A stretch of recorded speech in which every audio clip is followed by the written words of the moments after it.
Assalamualaikum warahmatullahi wabarakatuh. Halo semuanya, di sini kami akan mereview terkait buku Kalister yang berjudul Material Science and Engineering and Introduction pada chapter 17 dan 18, yaitu Corrosion and Degradation of Material dan Electrical Properties.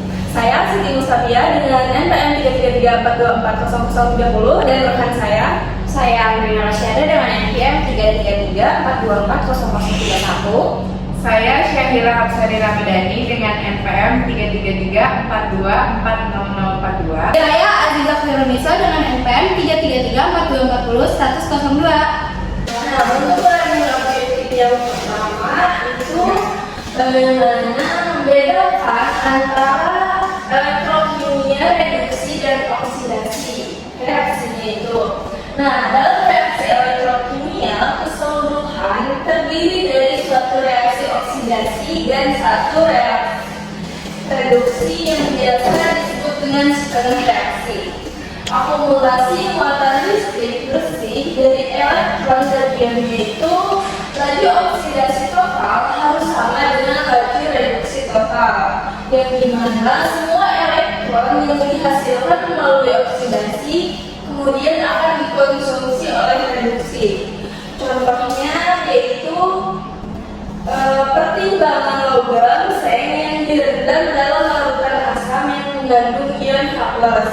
Pada beberapa daerah pada permukaan logam, seng tersebut akan mengalami reaksi oksidasi dan reduksi.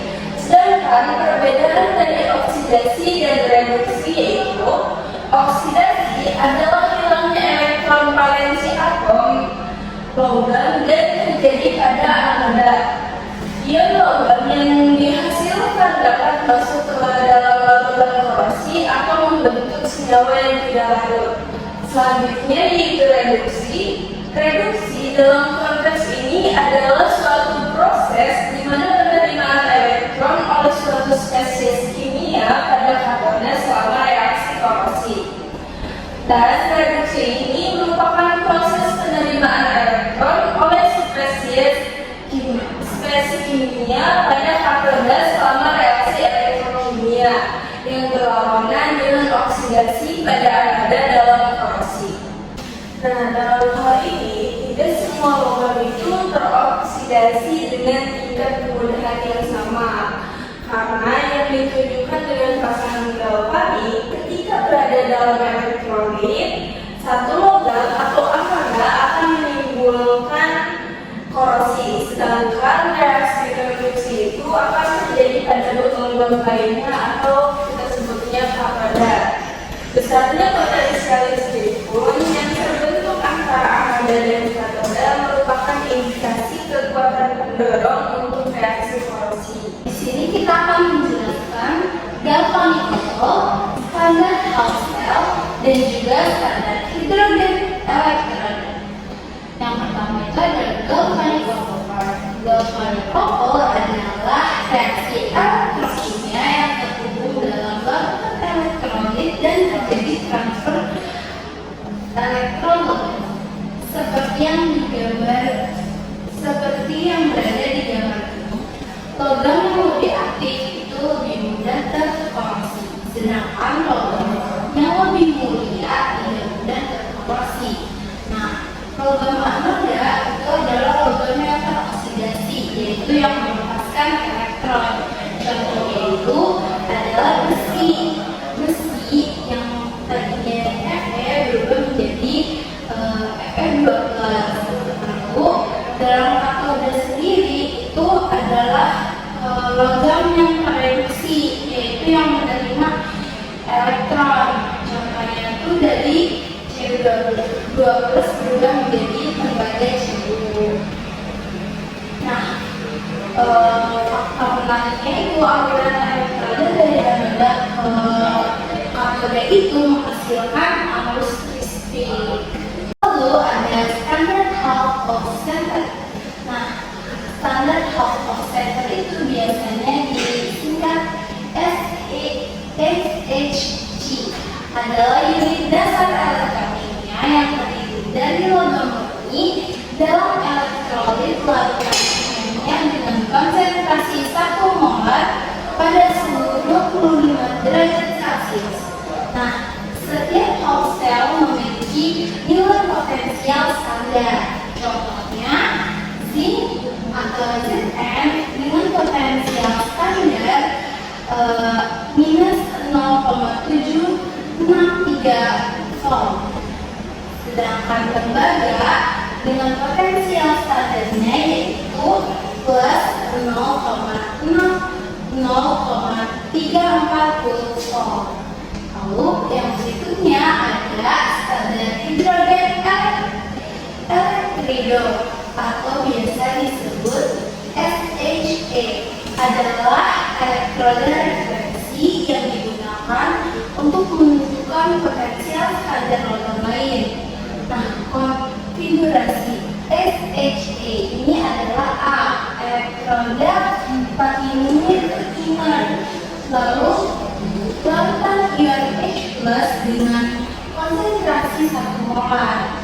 Gas hidrogen H2 dialirkan pada tekanan 1 atmosfer. Potensial SHA ditetapkan sebagai 0,00 volt yang menjadi titik acuan untuk skala potensial elektroda. Jadi alat ini itu sebagai titik acuan kita. Kita ke pembahasan selanjutnya, yaitu list 5 measures that are commonly used to prevent corrosion, atau metode pencegahan korosi yang bisa dilakukan. Pertama itu ada perlindungan katodik, memberikan elektron dari sumber eksternal ke logam. Itu maksudnya katodik ini bekerja dengan memberikan elektron dari sumber eksternal ke logam yang dilindungi. Proses ini itu mengubah logam dari anoda potensial ke tempat korosi yang terjadi menjadi katoda yang lebih sulit terkorosi. Nah, contoh penerapan dari perlindungan katodik ini itu biasanya digunakan di arus listrik eksternal melalui alat seperti rectifier yang dihubungkan ke logam yang ingin dilindungi. Contoh aplikasinya itu meliputi perlindungan pipa bawah tanah dan struktur di lingkungan laut. Yang kedua itu ada anoda pengorbanan, menggunakan logam yang lebih reaktif seperti magnesium atau seng. Metode ini logam yang lebih reaktif seperti magnesium, aluminium atau seng itu digunakan sebagai anoda pengorbanan. Logam ini akan lebih dahulu mengalami korosi sehingga melindungi logam utama. Penerapannya itu banyak digunakan pada kapal atau tangki penyimpanan dan pipa bawah tanah. Anoda pengorbanan juga harus diganti secara berkala setelah terjadinya terkikis. Lalu yang ketiga ada proses pelapisan atau coating, menutupi logam dengan lapisan pelindung seperti cat atau logam lain. Pelapisan logam dengan bahan pelindung seperti cat atau plastik atau logam lain ini menciptakan penghalang fisik yang mencegah kontak langsung dari logam dengan oksigen, air atau elemen yang memicu korosi lainnya. Penerapan dari proses coating ini itu banyak digunakan di industri konstruksi otomotif dan perkapalan. Contohnya pelapisan termasuk galvanisasi, pengecatan atau pelapisan dengan resin. Dan yang selanjutnya yaitu penambahan zat kimia tertentu ke dalam lingkungan untuk memperlambat atau menghentikan proses korosi atau inhibitor korosi. Prinsip yang digunakan yaitu inhibitor korosi adalah zat kimia yang ditambahkan ke lingkungan untuk mengurangi laju korosi. Inhibitor itu bekerja dengan berbagai cara seperti membentuk lapisan pelindung pada permukaan logam atau menetralkan si zat korosi tersebut di lingkungannya. Lalu penerapan si inhibitor korosi ini itu biasanya digunakan pada sistem pendinginan air, boiler atau proses kimia lainnya. Contoh dari inhibitor korosi itu ada fosfat, nitrit, dan bahan organik tertentu. Lalu yang terakhir ada pemilihan material yang tahan korosi. Menggunakan bahan yang secara alami memiliki ketahanan tinggi terhadap korosi itu biasanya bisa menggunakan stainless steel, aluminium, titanium, atau material komposit lainnya.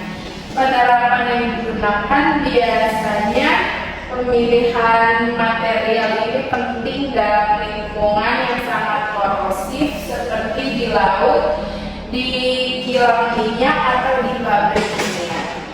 Ini saya akan menjelaskan mengapa bahan keramik pada umumnya sangat tahan terhadap korosi.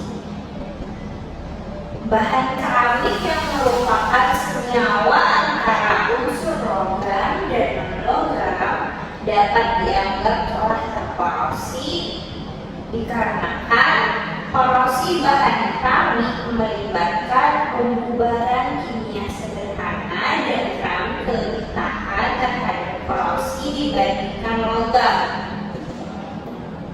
sehingga cocok untuk aplikasi suhu tinggi serta atmosfer korosi dan kebal terhadap korosi oleh hampir semua lingkungan, terutama pada suhu kamar. Contoh kaca sering digunakan untuk menampung cairan. Keramik tahan api tidak hanya harus menahan suhu tinggi dan memberikan isolasi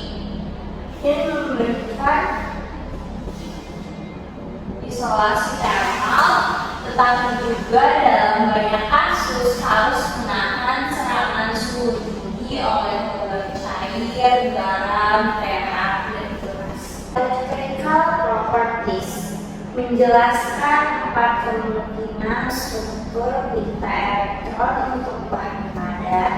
Yang kedua, menjelaskan secara singkat peristiwa eksitasi elektron yang menghasilkan elektron atau lubang bebas pada pertama logam, kedua semikonduktor.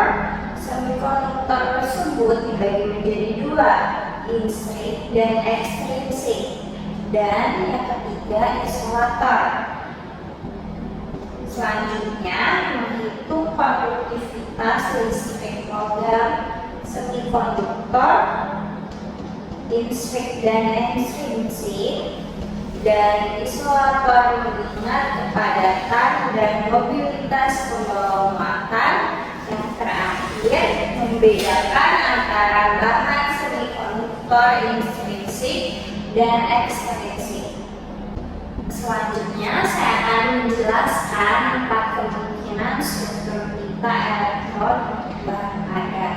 Yang pertama, struktur beta elektron yang ditemukan pada logam seperti tembaga, di mana ada keadaan elektron yang tersedia di atas dan berdekatan dengan keadaan terisi dalam beta yang sama. Yang kedua, struktur beta elektron logam seperti magnesium, di mana terdapat tumpang tindih beta berupa titik pita luar yang terisi dan kosong. Yang ketiga, karakteristik struktur pita elektroisolator. Pita valensi yang terisi dipisahkan dari pita konduksi kosong oleh celah pita yang relatif besar. Yang keempat, struktur pita elektron yang ditemukan di semikonduktor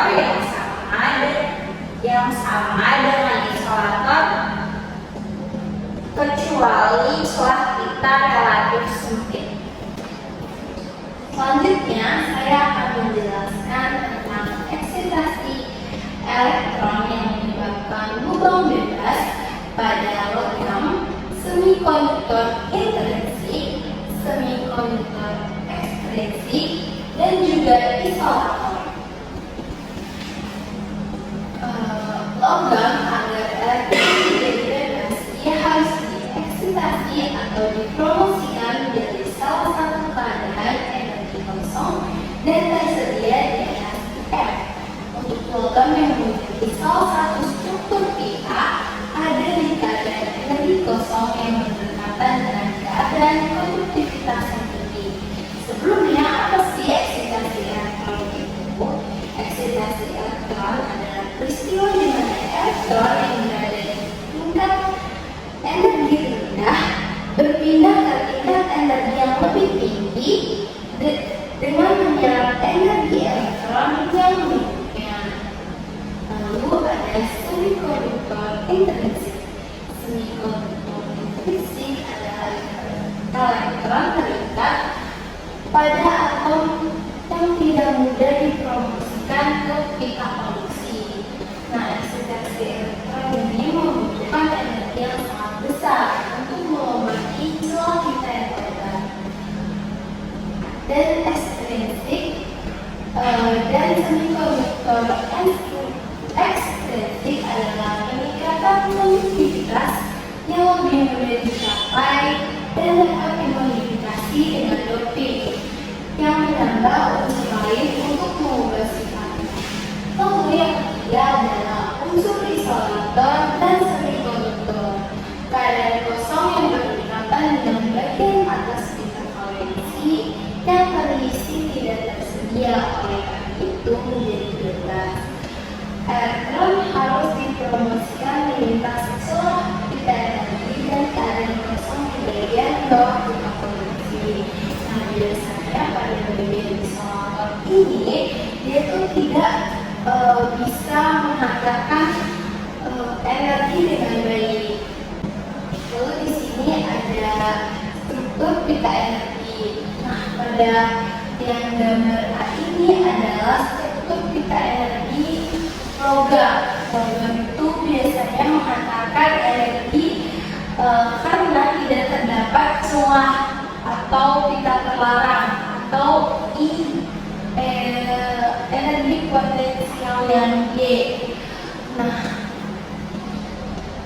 dari pita konduksi ke pita valensi itu bisa bertransfer energi dengan baik. Lalu yang kedua itu ada isolator. Nah, kita bisa lihat pita terlarang atau celahnya ini sangat besar sehingga dari pita valensi menuju pita konduksi itu terjadi hambatan sehingga energi itu tidak bisa tertransfer ke pita konduksi. Lalu yang selanjutnya itu ada semikonduktor. Pada semikonduktor ini celah yang dihasilkan itu hanya sedikit sehingga masih bisa terjadi transfer energi dari pita valensi ke pita konduksi. Nah, selanjutnya untuk learning objective yang ketiga yaitu menghitung konduktivitas listrik logam, semikonduktor untuk intrinsik dan ekstrinsik, serta isolator dengan mengingat kepadatan dan mobilitas dari pembawa muatannya. Nah, dalam hal ini ada 4 poin yang saya fokuskan. Yang pertama yaitu logam memiliki kepadatan pembawa muatan yang sangat tinggi. Karena apa? Karena elektron bebas yang bergerak di dalam isi logam ini mobilitasnya menjadi lebih dalam, sehingga logam itu memiliki mobilitas yang lebih tinggi. Lalu untuk semikonduktor intrinsik yang memiliki jumlah pembawa muatan yang dihasilkan dari eksitasi thermal elektron dari pita valensi ke pita konduksi, sehingga kepadatan pembawa muatan pada semikonduktor intrinsik ini lebih rendah dibandingkan dengan logam ataupun dengan semikonduktor ekstrinsik, sehingga mobilitasnya juga lebih rendah. Selanjutnya yaitu semikonduktor ekstrinsik yang memiliki doping atau pengotor dengan unsur donor, yaitu untuk semikonduktor tipe N, atau akseptor untuk semikonduktor tipe P, yang dapat meningkatkan kepadatan pembawa muatan secara signifikan. Yang terakhir yaitu isolator memiliki konduktivitas listrik sangat rendah. Karena apa? Karena celah peta atau celah pita atau EG-nya yang besar antara pita valensi dan pita konduksi, sehingga sangat sedikit elektron yang dapat dipromosikan ke pita konduksi pada suhu kamar. Selanjutnya yaitu beralih ke materi yang apa sih yang membedakan antara bahan semikonduktor intrinsik dan ekstrinsik. Yang pertama itu kepadatan pembawa muatan.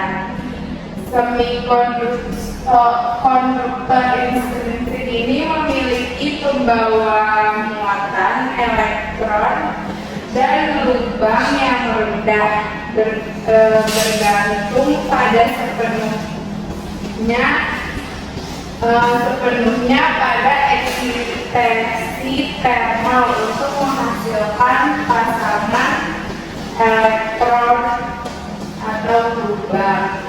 Dan selanjutnya yaitu ada semikonduktor ekstrinsik. Ini tuh dia memiliki kepadatan pembawa muatan yang jauh lebih tinggi karena doping meningkatkan jumlah elektron tipe N atau lubang tipe P yang bebas. Yaitu selanjutnya ada kandungan doping. Pertama ada semikonduktor intrinsik. Itu dia adalah semikonduktor yang murni tanpa doping. Contohnya itu ada silikon atau germanium dalam bentuk alami. Nah, selanjutnya ada semikonduktor ekstrinsik, telah didoping dengan unsur lain, donor atau akseptor, untuk meningkatkan kepadatan pembawa muatan. Doping elemen donor seperti fosfor ini menghasilkan semikonduktor tipe N, sedangkan doping elemen akseptor seperti boron menghasilkan semikonduktor tipe P. Sekian dari kami. Apabila ada kesalahan mohon dimaafkan. Wabillahi taufiq wal hidayah. Wassalamualaikum warahmatullahi wabarakatuh.